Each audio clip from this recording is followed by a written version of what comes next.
Weekend special package. Let's now catch up with the 82nd Liege-Bastogne-Liege. 263 kilometres this race was, or 157 miles. 12 climbs as always, the majority of the climbs coming once the riders have turned at the bottom end of the course at Bastogne, which is done already. And now we're heading back up towards the finish. And this is always a tough race, one they always want to win, of course, because they say it is arguably the hardest of all the classics. It's certainly the oldest of the current classics, and they call it for that reason La Doyenne. And we're now looking here at Coppolillo on the attack. Just to run you down the overall situation, going out from the beginning, the first climb was won by Chris Gerrits out on the Côte de Saint-Roch, then followed on the second climb, the Côte de Mormont, Damien Nazon, who rides for Benesto, but he was lying an early leader and second two-stage wins in the Tour of China last year, which was the first ever Tour of China. That's where we first saw him, a very good, useful sprinter. Andrea Perron for Motorola won the climb of the Côte de One, followed over by Lance Armstrong and Evgeny Berzin. That was where the big hitters started to show themselves. And now we've got Coppolillo out here. And in this group here, number 74 is Laurent Madouas for Motorola. But there's nobody really broke the file of the big field yet, although this little group trying to get clear. And Abraham Olano, the world champion, is up there as well. Laurent Brochard, the rider who finished 8th in the Flèche Wallonne, and a hand up there at the front. And this is Lance Armstrong requiring a little bit of advice from the back as the world champion goes through. Abraham Olano and Laurent Madouas, Brochard. And looking across there to see what all the problem is about is Pascal Richard of the MG team. Pascal Richard, former king of the mountains, a couple of years ago in the Tour of Italy. He's won the Tour of Spain, he's twice won the Tour of Romandy. Pro for 11 years, which incidentally is the same as Mauro Gianetti has been a pro. Now, Madouas is waiting because whatever the problem, I think Armstrong has actually got a bicycle problem here and he's called for a wheel change. Now, let's have a look and see if we can pick this up on the cameras, because I think the group has come back anyway, or at least a large portion of the group has come back. There, down below, is one of the riders, and that's Coppolillo. Coppolillo is still out in front, while the group behind has turned off completely here at the moment. And here they come, Armstrong being brought back up to the pack. Madouas just checking to see everything is all right. Axel Merckx is the man who's brought him back into the race. Claudio Chiappucci there's number 81. And so, as smooth as you like, the team captain has been brought back into the main group in Liege-Bastogne-Liege. Confidence today of Armstrong. 4 days ago, winner of Flèche Wallonne. And there's the rider who made sure he got safely back in, Axel Merckx. Motorola are having a great couple of days of classic racing down here in the Ardennes. Now they're sent through this, the neutral service car has gone straight by there. I don't know whether there's a general regrouping forming at the back. David Rebellin is the rider in the Polti colours, the yellow jersey going through. A lot of people are tipping Rebellin for a great season this year. And this group has really come back basically together here. The Motorola boys seem to be in control right now. They've got themselves, all three of them, at the front and keeping a tight control on affairs.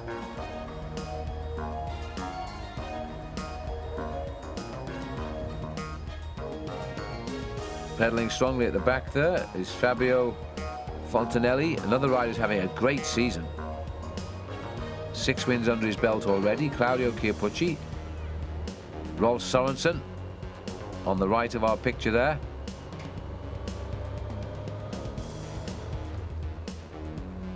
And Gabriele Colombo. Number 7 here is David Rebellin. And number 111 is Richard Virenque, who had a long breakaway in the Flèche, but he got brought back. There's about 17 riders in this group now, and we've done something like 215 kilometres. Coppolillo has been the man to top the 3 climbs ahead so far, the Côte de Haute-Levée, the Côte de Rossier and the Côte de la Vecchie. at 209 kilometers. Now we've got Alano here trying to launch an attack down below there. A world champion. Laurent Brochard is the rider with him. This is the leader, Michele Coppolillo, and he's having another good season too. He started off well with the Stage 5 win in the Tour of the Mediterranean, his only win of the season, but he finished 4th overall in Tirreno Adriatico, and a great third place finish for him in Milan San Remo, and he was 2nd behind Chris Boardman in the Criterium International. So he's a danger man and could well carry off this race given his head. Well, the riders know it, and the world champion knows it, and the world champion trying to do something about it down there. Not getting a lot of help from this breakaway. This breakaway that's built up to some 17 men has become a little unruly. Coppolillo has gone on a long way to picking up the prize for the King of the Mountains today, or the King of the Hills. And with Armstrong and Gianetti in this leading group, I think Gianetti's here, then we have a good battle going on there for the cumulative of the 2 races, the Flèche and the Liege-Bastogne Liège, because there is a big prize for the winner of the so-called weekend. And somebody's put in a great attack at the front there, and it looks as though we've got, in fact, attack being launched at the front. We've got 4 riders trying to go clear.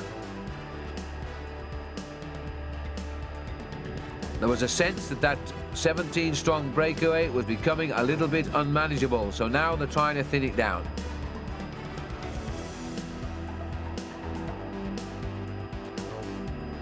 A lot of head turning going on here to see if it's worth continuing with the pressure. And it looks like the long legs of Axel Merckx, or is it Laurent Madouas? No, it's Axel Merckx.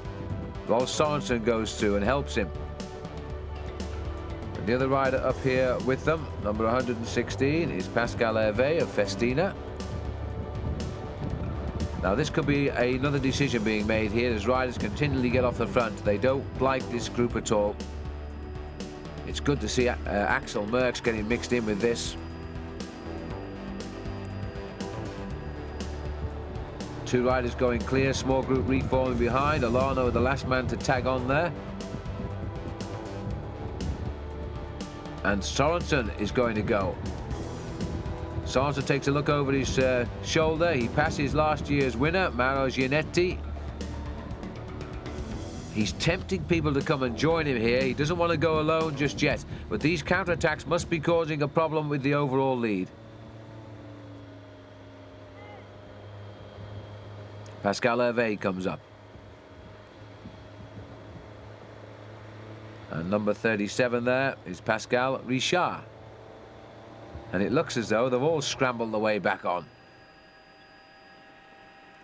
Well, we'll shortly be going down into Remouchon, and that's the gateway to the climb of the La Redoute, which is a very steep climb, guaranteed to have great crowds. Back up with the leader now, Coppolillo, who's unaware of all the attacking, the counter-attacking which is going on behind him.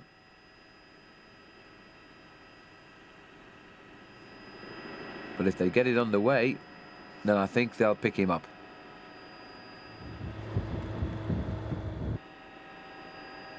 He's done a good ride to stay away from this race for so long today, Coppolillo.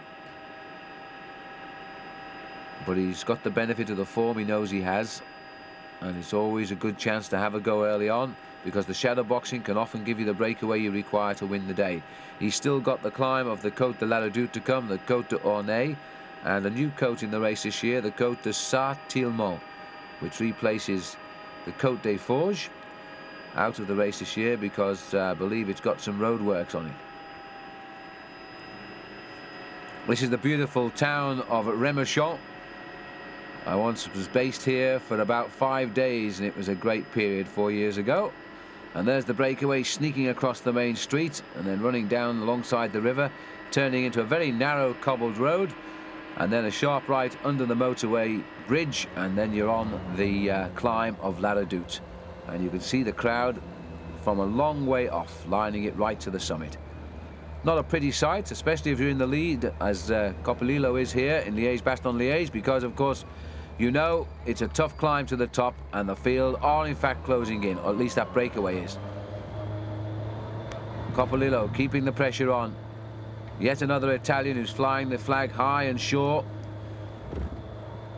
He'll make a sharp right at the end of the road here.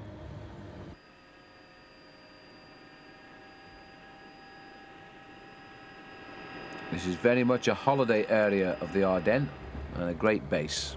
Not a bad fishing river, by the way, either, that. If you like a spot of fishing for trout. And now we see this is the group again. It seems to have reformed, so they're waiting now for what will surely be a showdown on the climb of La Redoute. Nobody yet willing to split up the field at this point. But the hill will probably do it. It starts very gently once you cross underneath a main road bridge, which we'll probably see. It's a very straight climb at first, just a chance to remind yourselves how hard it's going to be. And then you turn left, and this is where we are now with the leader. As Michele Coppolillo starts now to climb almost parallel here. You can see the cars on the right parked. Well, they're actually on a freeway, where of course it's illegal to park, but we are in Belgium, and we are watching one of the world's great classic races, so today I guess they'll turn a blind eye. There they all are, parked while the race goes by. That's the main road which goes down through Liege and onwards, or you can go the other way back to Brussels and onwards to Ghent.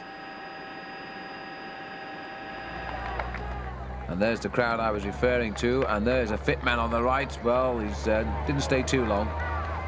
But Coppolillo here is still riding very, very well indeed, despite the chase that's going on behind him. He knows now he must conserve his lead at the top here, because this is where they're going to put in the first move to try and bring him back. What a really tough climb this is, and there's still a kilometre to go of La Redoute. And there is Rolf Sorensen just hanging on to the back of the group here. And the group keeping surprisingly well together on the climb. Looks like Pascal Hervé setting the pace at the front. Armstrong, Madouas and Axel Merckx are all here and riding right up at the front today. These three men have come together in the Motorola team this year, the two newcomers, Merckx and Madouas, now showing their real strength, and this is going to give Armstrong a lot of support as the three of them get to the front on the big climb of the day, La Redoute. Into the steep section now, and Coppolillo is riding absolutely superbly today, and I have to say the crowd very orderly indeed here. Now the bunch coming up.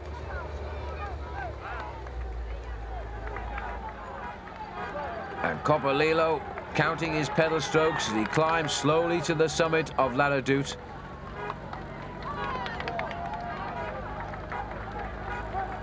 And keeping his rhythm nicely going.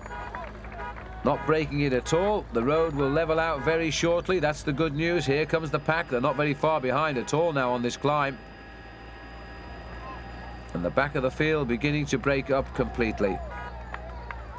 The Carrera rider there, Enrico Zaina, who's dropped off the back. As a little bit of pressure goes on the front as the hill does begin to tell now. But the three Motorola riders are still in the centre of that group there. Now I wonder if we can actually see the leader. And there he is, just to the right of our picture, so they've almost got him. Brochard has blown as well with Zaina. In fact, the back end has gone completely on this break. As the race continues at the front, we now know that we are picking up Michele Coppolillo, and the strongmen in the chase group will know it also.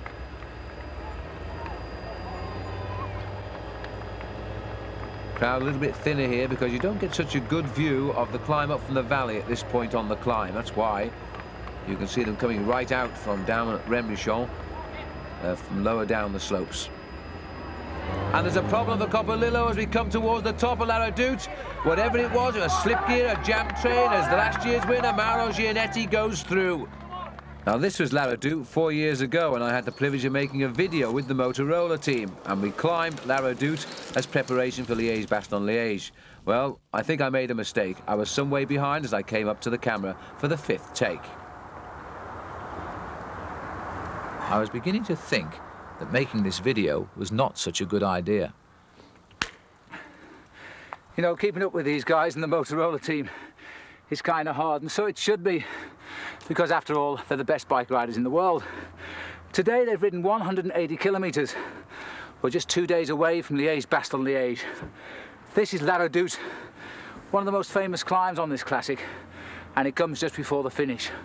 One more big climb to come called the Côte des Forges. And you know, this hill and the next hill is where the climbers put home the killer instinct. This is where they springboard to victory. And right now we're looking at the man who won 1 year ago, and this is Mauro Gianetti. Will he be springboarding to victory here? This is Pascal Richard who's coming up to him. The two riders who have both been pros for 11 years, and their birthday, by the way, is the same date as well. And they've joined together at the top of the climb. And it looks as though Lance Armstrong has also come across. That is Armstrong, who also has got across. Good piece of riding. Lance has bridged the gap to Mauro Gianetti and Pascal Richard. And the world champion Alano is bringing the field back. Or it's not the field now, it's a small breakaway here. But we've got Alano coming back up. And we've got also there Laurent Madouas. So still there is a teammate around Lance Armstrong.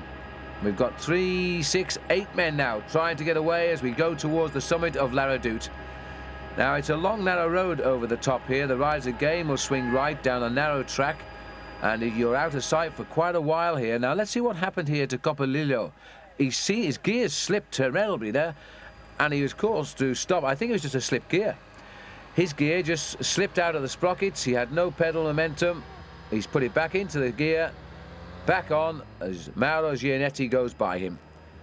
Well, the gap was 30 seconds at the bottom of the climb, and it was looking like about 10 seconds by the time he came to that stop.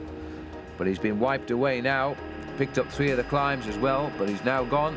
We've now got 2 Motorola boys here and 2 MG Technogym riders. Well, Pascal Richard has made the split. Tall figure there of Laurent Madouas, always checking where the team captain is, Lance Armstrong, before he applies the tourniquet. This is the right turn off the top of the hill. Quite narrow now. 8 men. They've got the Mavic service car with them. Indication they must have around 30 seconds.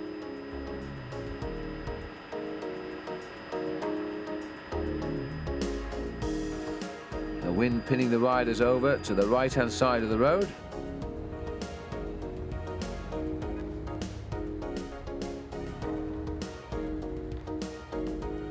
And Armstrong has decided to attack. Lance Armstrong has gone, and Madouas has followed his wheel through and shut down. Now that's a move, because Madouas' plan here is to ease the reaction. Mauro Gianetti, last year's winner, inspired again today. Alano takes off after him too. So too Pascal Richard. Now this is a great move by Lance Armstrong. He's so confident now after his victory 4 days ago in Flèche-Wallonne. I see Pascal Hervé is still there, Maurizio Fondriest.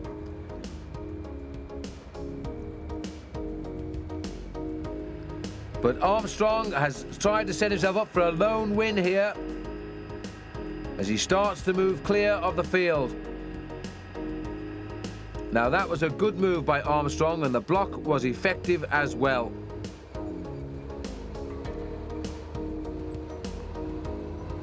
This is Axel Merckx with this group here, and he's got Chiappucci. So it looks as though Merckx is also trying to get across here from the remnants of that fine breakaway. The other rider here is David Rebellin. 3 riders trying to bridge across. So we've got Madouas up front, along with Lance Armstrong out front. And now Axel Merckx trying to reach them, taking with him David Rebellin and Claudio Chiappucci.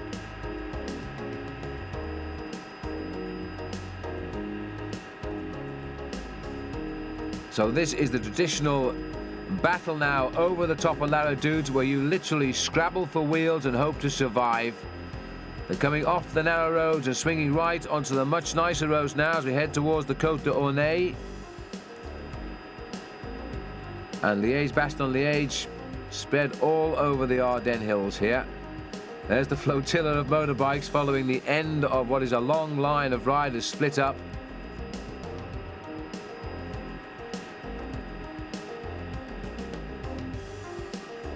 There's Claudio Chiappucci sitting on the wheel of Axel Merckx, and Merckx would like a little bit of reaction from him.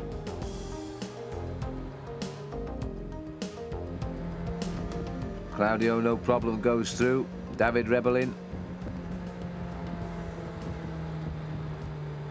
They're trying to cross up to the leaders, but not the leaders, I don't think, where Armstrong is. Very difficult now for our cameras to actually cover the race here because this breakaway is so evenly spread on the road.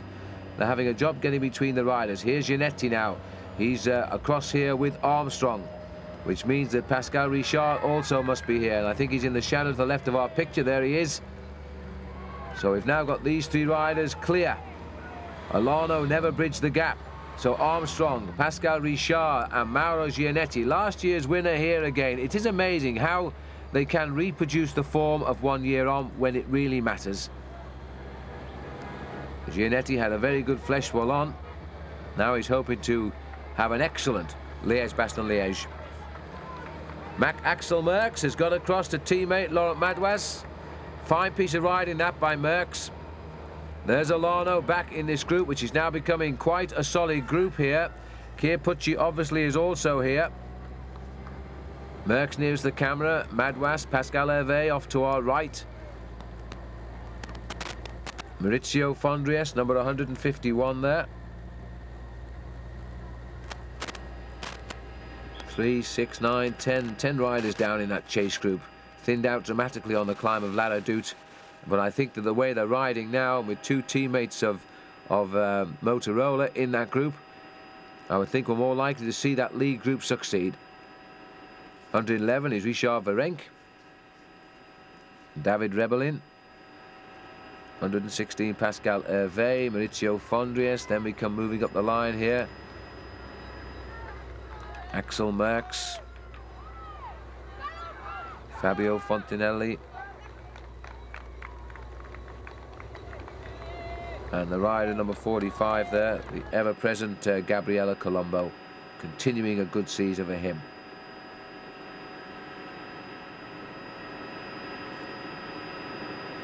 Well, that's the little chase group, but we'd like to get back to the front, and here we are now back to the front to see what is going on. It's Pascal Richard in the centre, Armstrong follows him, and the other Swiss rider at the front is Mauro Gianetti. Both the riders from Switzerland speak French as their first tongue, although you can speak 3 languages in Switzerland. They have 3 national languages, French, German and Italian, and Pascal Richard speaks fluent Italian. I can't say I know if Gianetti does.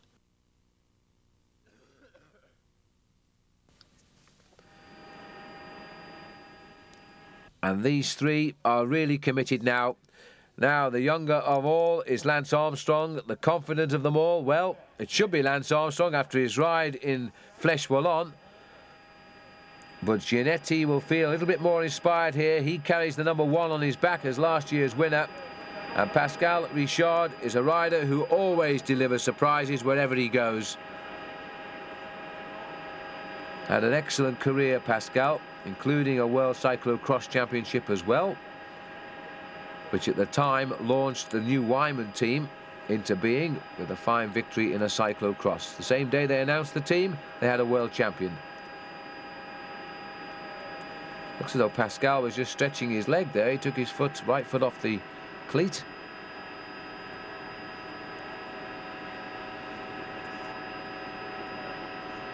And as a result of that, he's going to have to make his way back up to the group. I don't think he's got a problem. He's a little bit checking the release lever on his front wheel there.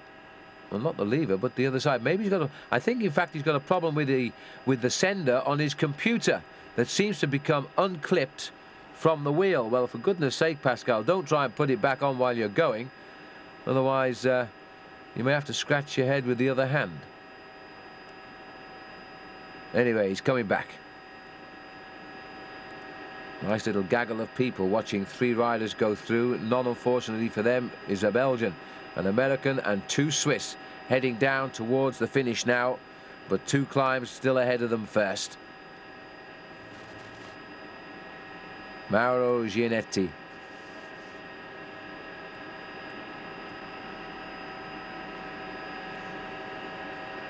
And so 3 riders in the lead, and we've still got no signs of that breakaway repairing the damage now at all, as they go quite clearly on towards the climb of the Côte d'Ornay. They're doing much longer turns, each of them here, which is a good sign that they want to keep this pace nice and steady without doing any damage.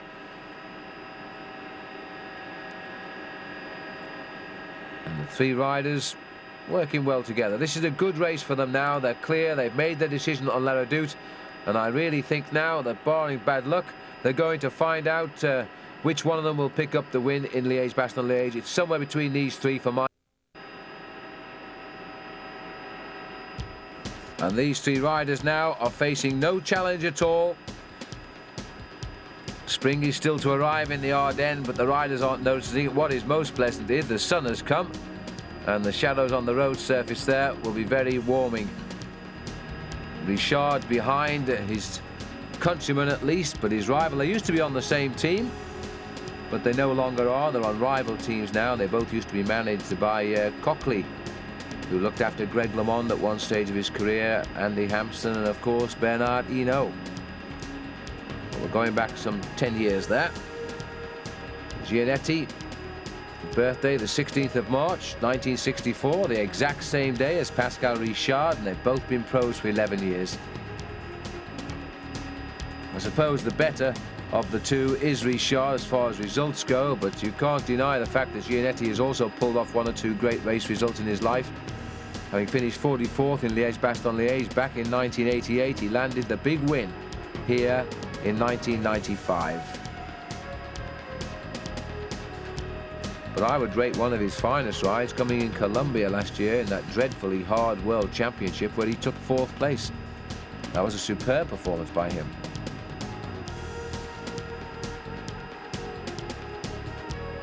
Down through the trees, Pascal Richard. I told you that earlier he won the World Championship Cyclocross. Well, that was back in 1988. But his best season was coming in 1994. He scored 14 wins that year, amongst them the Tour of Romandy, a stage in the Tour of Italy, plus the King of the Mountains title. He won the Tour of Switzerland, and he finished 3rd in the classic Tour of Lombardy.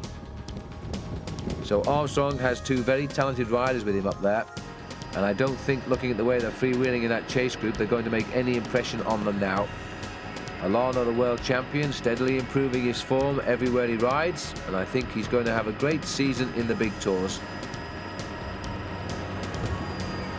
But Armstrong thinking now his next goal after Liège, Bastogne, Liège, well, I would think his real goal this year after the Tour du Pont, which I'm sure he'll want to win, will be the Olympic Games. This might be difficult for Lance to work out how he's going to time his form, which is clearly he's got great form right now, and it's April. How he's going to time his form to reappear in the month of July end because of the Olympics, as well as having to ride the Tour de France. It's a difficult year for the professionals this year.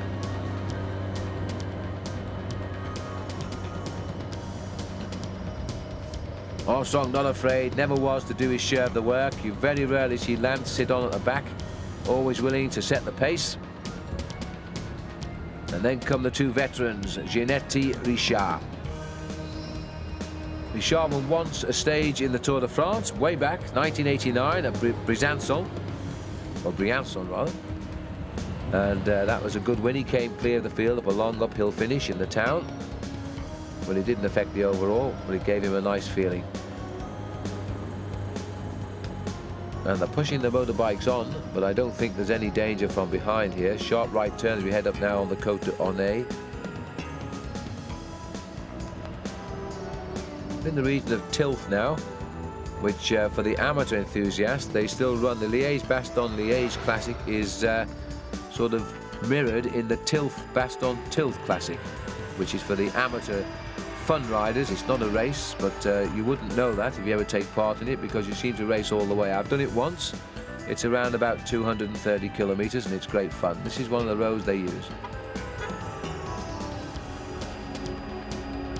And there's little old Claudio Chiappucci, Il Diablo, sitting at the back, having a good look around. Number 116 is Pascal Hervé, but there's no impetus in this breakaway. And there'll be no complaints about that coming from the 2 Motorola riders, because they know their man is going to at worst finish 3rd, And if truth would have it, I think he's in for the win today. That would be incredible. First American to win Flèche Wallonne. He would become the first American to do the Ardennes double, and of course the first American to win Liège, Bastogne, Liège. Remember, Lance has been second once and sixth. It's a race he loves. Little drink there from Michele Coppolillo as we see an attack by Rolf Sørensen. Coppolillo doing well to hang on in there after his long breakaway. And immediately jumped on Sørensen. No messing about at all. The Motorola boys are well in command here.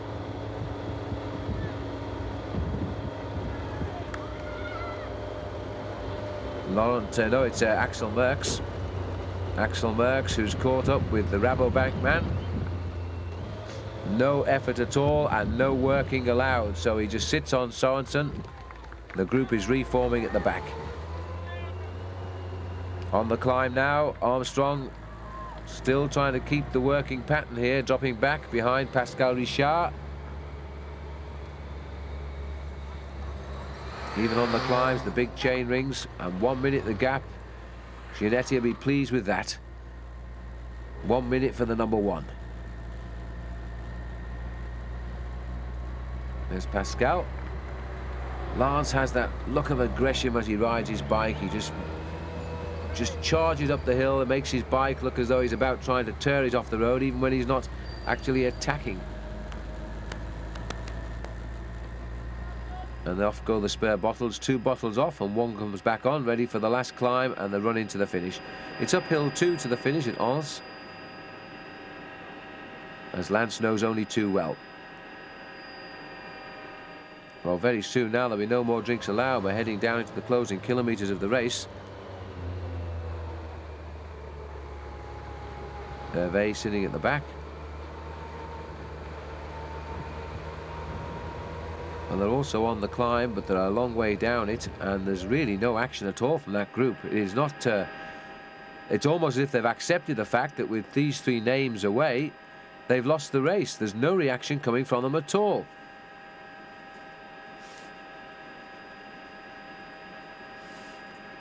And as we look down on the 3 leaders and the flotilla of cars and press cars who've got in there, I would have thought that's an indication the gap has gone slightly more than 1 minute now.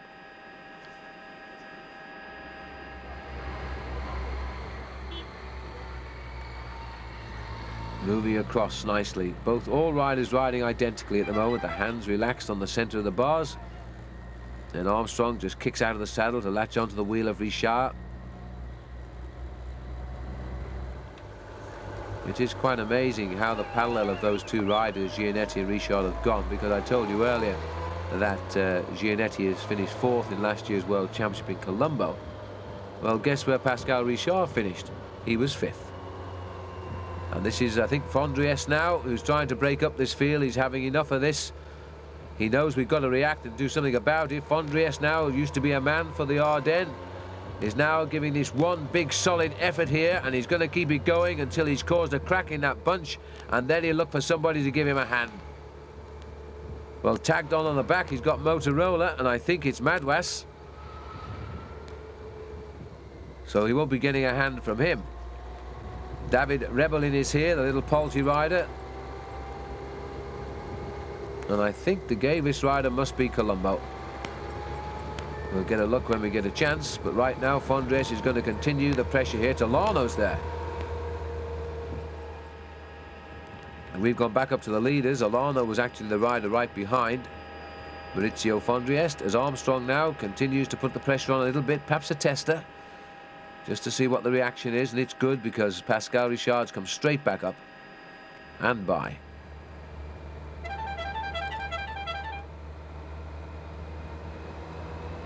Into the trees. He's a good rose now to keep out of sight of the riders. There's Olano, who's up behind Fondriest. Then we do have indeed Maurizio Fondriest and David Rebellin.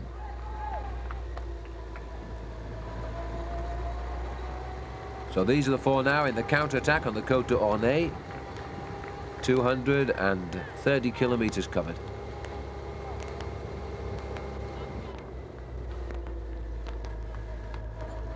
And it looks as though Madouas is going to be a real find here, and a shrewd signing for this team by Jim Okowitz. Frenchman coming across from Castorama, which disbanded last year. And Laurent doesn't speak fluent English by any manner or means yet, but he is learning.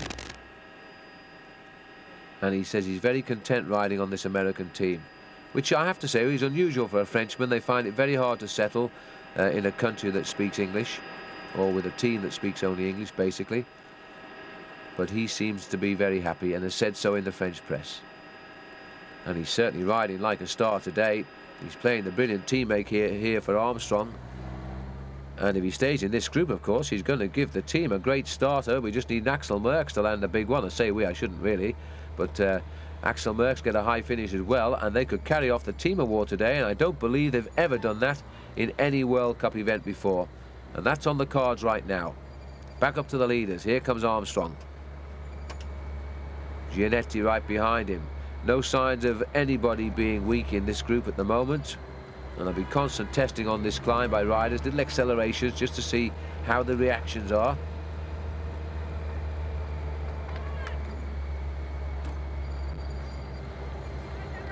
There's Armstrong, his face telling us nothing.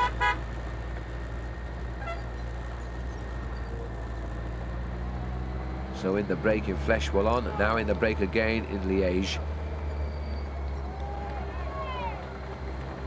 Once over the top of this climb, we're on our way down to the next climb. It comes pretty soon afterwards, about 12 kilometers down the road. We'll start the climb of the Côte de Sarthe-Tillemont, and then we're heading up to the finish.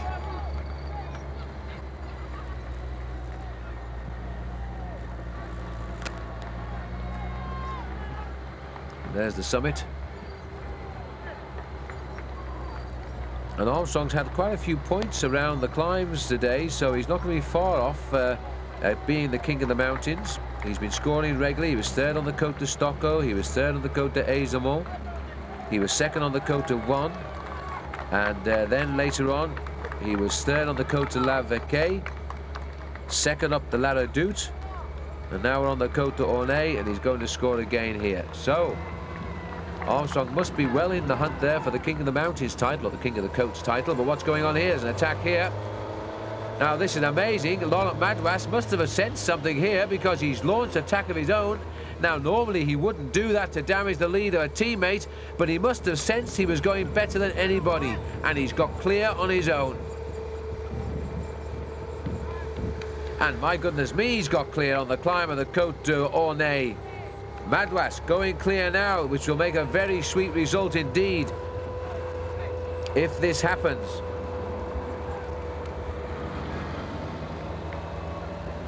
Gianetti having a little bit of coaching on the roadside for the #1 rider.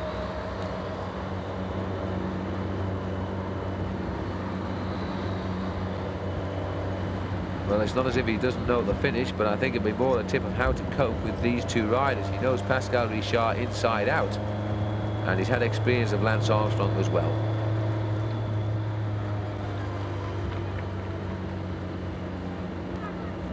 And again, Richard has found his form at the right time.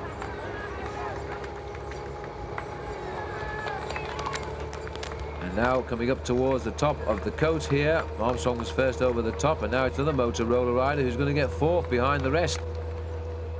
Or ahead of the rest and behind the three leaders, perhaps, is the better way to put it, because now Madouas is trying to force an advantage here.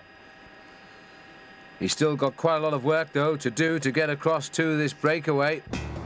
The gap is still over a minute to Madouas, and a few seconds more to the chasers. But in two classic races, we have seen Motorola just become one of the best teams on the circuit. Jim Okovic has never been so busy. He's been up and down to the breaks for the last two events now, Flèche-Wallonne and now here. He knows also he's got his hands full, because he's got two riders right behind him, Merckx and Madouas, and a real chance they'll lift the team prize today. Pace up to over 70k an hour, is it? No, just underneath 70 kilometers an hour. Plenty of drive left on these riders. And now we've had all three team managers up here. One will not be outdone by the other. Have you ever noticed that? Because it's all psychological. All three riders now know the situation behind. They'll know that Madouas is chasing, and Jimokovic, I think, shouted those words to Lance. Well, there'll be no question of waiting for him. They couldn't take that sort of a risk. But it's good news to know that another Motorola rider has been let loose on the road.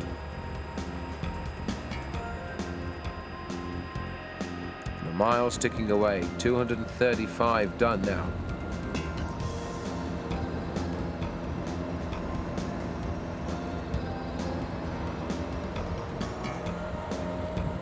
I wonder if any of these two riders yet have started to sense who might be the weakest.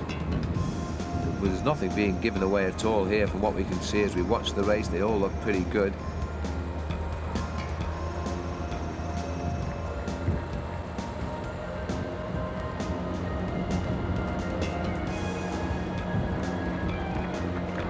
Armstrong, the winner last year of San Sebastian Classic, has now got the Flesh Wallon under his belt. Is he heading for his second World Cup event? What a great race to get on your honours. Liege, Bastogne, Liege. The oldest of them all on the circuit. The oldest race, by the way, is Paris-Rouen, which is an amateur race these days. And the big old classics, Bordeaux-Paris and Paris-Brest-Paris, unfortunately now gone. Although Paris-Brest-Paris is still ridden by the tourist routier, the cyclists who do it for fun. Some way of having fun, eh? A long way, 600 kilometers plus. Rolf Sorensen, he's had a very up and a down day. He keeps on contacting the groups, he keeps on trying to break them up, but no answer. Now we've marked again because this looks as though we've got a little group come up here. David Rebellin, and it looks to me as though we've got Axel Merckx, Rolf Sorensen, David Rebellin, and I think it's Richard Virenque who's also tucked in at the end there, which means now that these are riding behind Laurent Madouas on the road, and again Motorola's put a man in the move. This is superb riding by Motorola today. They've very definitely got the top three in the front running now, and if they finish like this, they'll walk the team prize, and that's going to lift them right up in the team race overall to probably the top 2 or 3 positions. There is the city of Liege, and the river you see, the River Mars or Meuse, depends on which side of the border you're on, because it runs straight through Liege into Holland. It's the Meuse down there in Liege. It becomes the River Mars once we go into Holland.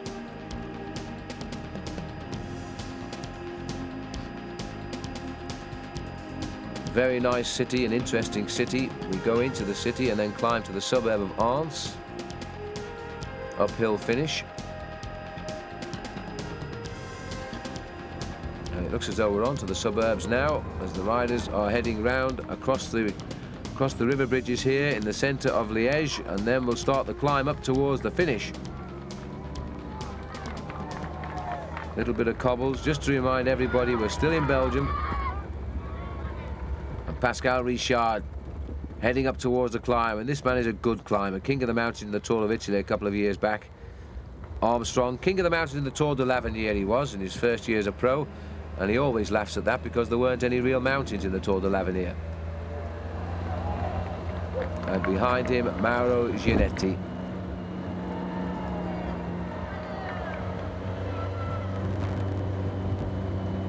Now the two riders at the back, friends, ex-teammates, birthdays on the same date, against an American, all on rival teams, so they all want the victory. They're now going to have to plan how they do it. Sweeping across the streets of Liège, roads that they all three of them know very well indeed. They know they've got just over a minute on Madouas, and not much more than that back to the chase group.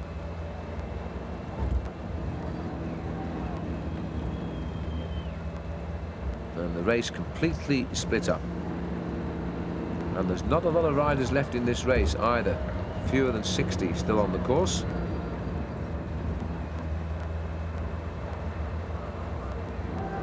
The streets are narrow, ideal for surprise attack, but not just yet because the road's too straight.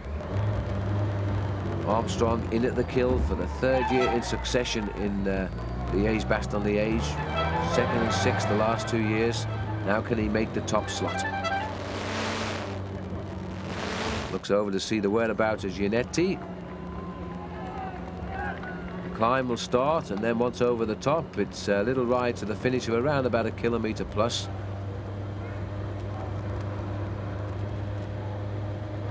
Armstrong setting the pace. The last shower for Pascal Richard, probably before the bottle goes back into his cage. Or he's going to throw it away. And now, no work from Pascal.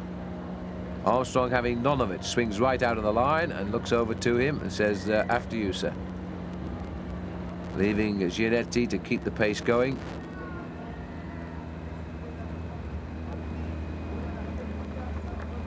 Superb breakaway by these three today, and again this race producing the strong men at the front.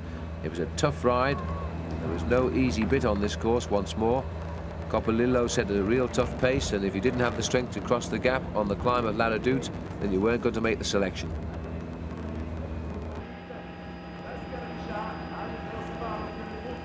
But these three, well, they proved to us they had the strength. Now, which one is going to be the strongest on the final little hill? Will they go on the hill, or will they wait for the sprint? In the sprint, Armstrong surely's got a good chance. I'd certainly be more worried about Richard than Gianetti. Richard has a nasty habit of pulling off some great results.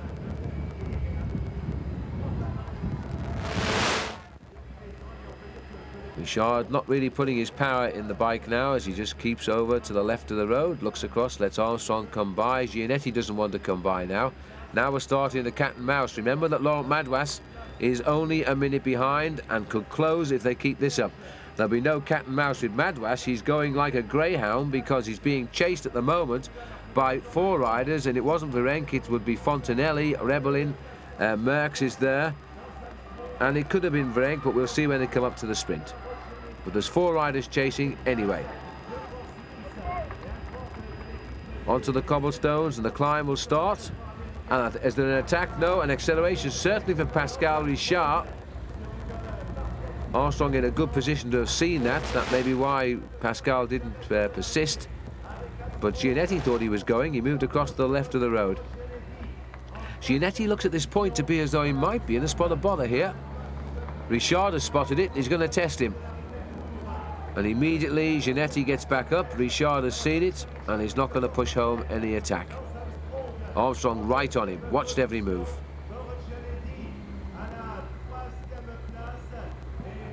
Armstrong following Pascal Richard. As always, when 3 riders have given their all and not shirked any of the duty, you'd like all 3 to win, but of course that's not possible. There's only one of them can win. Armstrong carries the weight of America. The first American to do the double, to win both the Flèche and Liège, would be an incredible result. The fact he is here in this breakaway will give him the Ardennais weekend, so he'll win a few $1,000s for that award. And he scored enough points to also win the King of the Coats competition. So it's been a very lucrative day out for Lance Armstrong, and that's before he gets a shot at the win. Now Richard gone.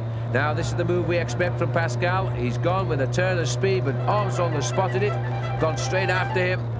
Left wanting a little bit Mauro Gianetti, but he's going to come back because Richard is shut down.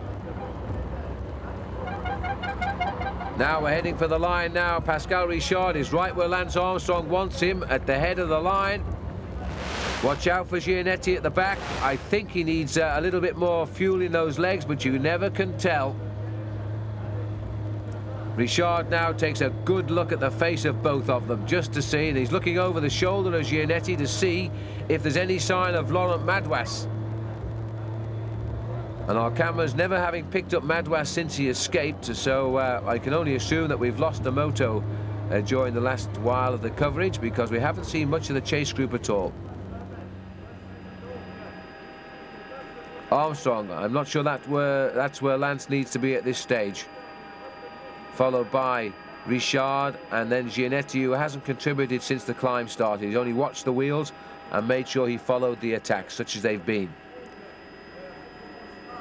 Now, watch out, because Pascal Richard's come through on the inside of Armstrong. Armstrong straight onto him. Much closer order, too, from Mauro.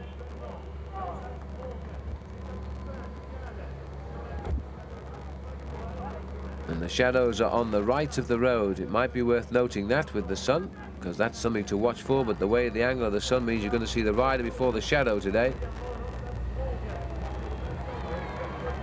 Slowing right down. Madouas will be closing in if they keep this up. Richard does not want the lead now. We're getting very, very close to the finish here. There's the long straight road ahead with the gentle incline. It's almost as if each rider, apart from Gianetti, are just tempting the rest. Armstrong goes forward. It's almost as though he invites Richard to come up alongside him. Richard does the same thing.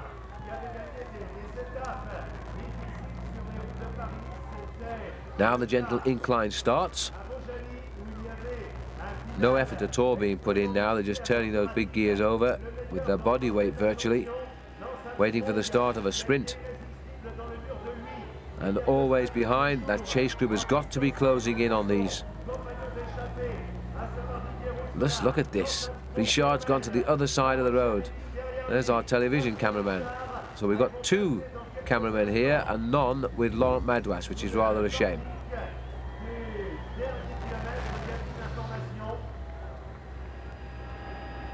Just doing all they have to do now to keep those bikes going forward. Armstrong very, very alert. And look at this now, Mauro Gianetti. He's watched and waited. Now he's gone. This is what I think he had to do. If he is tired, he had to go for the long one. He's got the jump at 1 kilometre to go. Armstrong is after him. A little bit slower off the mark is Pascal Richard, but he's on there now. And that's a good move by Mauro Gianetti. Armstrong is having to find a lot of speed here to get on. The initial surge by Gianetti at 800 metres to go to the line. Looks over his shoulder. Richard as well is trying to get onto the back wheel of Armstrong. This isn't what Armstrong wanted, this big effort to close the gap, but he's closed it. He's now back onto the wheel of Gianetti. Gianetti has spotted it, stops immediately. Armstrong won't want to go through. Now, is there going to be an immediate counter from Pascal Richard, who's gone through the middle and kicked straight away? That's the way to do it. Armstrong spotted it, gone straight across to the wheel of Pascal Richard. Gianetti, much slower to react this time, I think must settle the third now. But they've slowed right down. Richard has slowed down again, about 500 metres from the line. That's going to allow Gianetti a few deep breaths. And a good chance for Armstrong as well, because that was a serious effort to bring back Gianetti, and it took a lot of effort. Pascal Richard, I felt, should have hit just that couple of seconds earlier, because Armstrong saw him going. He waited till he was alongside Armstrong before he went. Now they're trying, this is look more like a track sprint here as Pascal Richard tries to keep both riders pinned to the barriers, so he can keep an eye on both of them. It's a long time since we've seen a finish like this one. They come up to 300 metres to go to the line. Pascal Richard watching Gianetti, his ex-teammate, I think he said ex-friend, but that's certainly not true, his ex-teammate and friend, while Lance Armstrong has the lead. 300 metres to go. Why doesn't Lance kick now and kick hard? Round the corner, they'll see the finishing line. Armstrong has gone through. And I think I'd have been tempted to have gone before now, but Armstrong is going to start the wind-up very late, and he's going to have to take it now directly from the front as Armstrong goes up now, launching it for the front. Pascal Richard is right in on his inside and is going to Armstrong's right. Armstrong goes after him, but on the line he takes him almost with ease.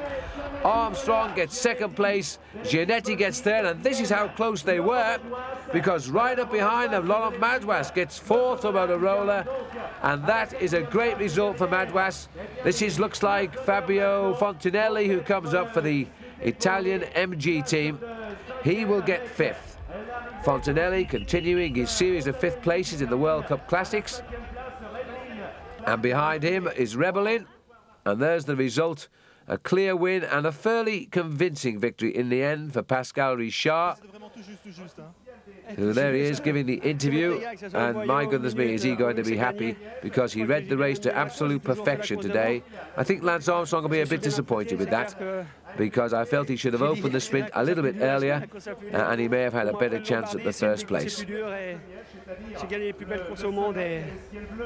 So Pascal Richard gets his classic victory, Liege-Bastogne-Liege, and this is how he did it. He went to the right of Armstrong. Armstrong did his best to move across to him, but about there he knew he had no speed like Richard today. But in the Ardennes Championship, Armstrong, Gianetti, Richard will be the order for that prize. Let's join Paul Sherwin now with Lance. This year's been a special year for you in the Ardennes because you walked away with the Flèche Wallonne, a 60-year-old event, and you rode it with incredible tactical sense. I always thought Flèche Wallonne was good for me, and I always wanted to do well there, but I'd always been too excited, and it's truly one of the hardest races, and it's hard early in the race, and I would always want the real racing to begin earlier than the race wanted to be, and so that was always my problem. But this year I really tried to be patient, and it worked out. Did you find it hard to be patient because you knew going into Flèche Wallonne that the form was there and you knew you had a great chance of winning, but you also seemed to be forcing yourself to hold back? Well, for me, I felt as good the year before, I think, but I attacked the first time up the Muir, and after you make a mistake like that and you realize that even if you feel good, you're not going to ride away from a field like that on that course, you tend to learn pretty quickly. Now in the final kilometres, Didier Roux was quite strong there. Did you have any feeling at all that he might beat you to the top? Well, you never know with a race like that. He'd had a great year, and he's a strong rider. I felt comfortable. I felt good with my form, but you never know. You enjoyed the victory, though, the final few meters, though. I definitely enjoyed it. For us and for me, it was. What can you say? I mean, Flèche Wallonne is while it's not a World Cup anymore or now, but it is truly a monument. And for me and for the team and for American cycling, I think that it was a big day. And those are the things that I consider to be good for our sport here. So yeah, of course I enjoyed it. And contrary to the joy of winning Flèche Wallonne, you were so close again in Liege-Bastogne-Liege, but even your whole team was magnificent that day. Right. Well, I think if you look at Liege, we truly dominated that event. We, as a team, made the race. Andrea Perron made the field from 150 to 50 guys. Axel and Madouas were there all day. I was going through different phases of feeling good and feeling not so good, and blew out a back wheel, and they were there for me. And if it wasn't for that team, I honestly don't think I would have been second.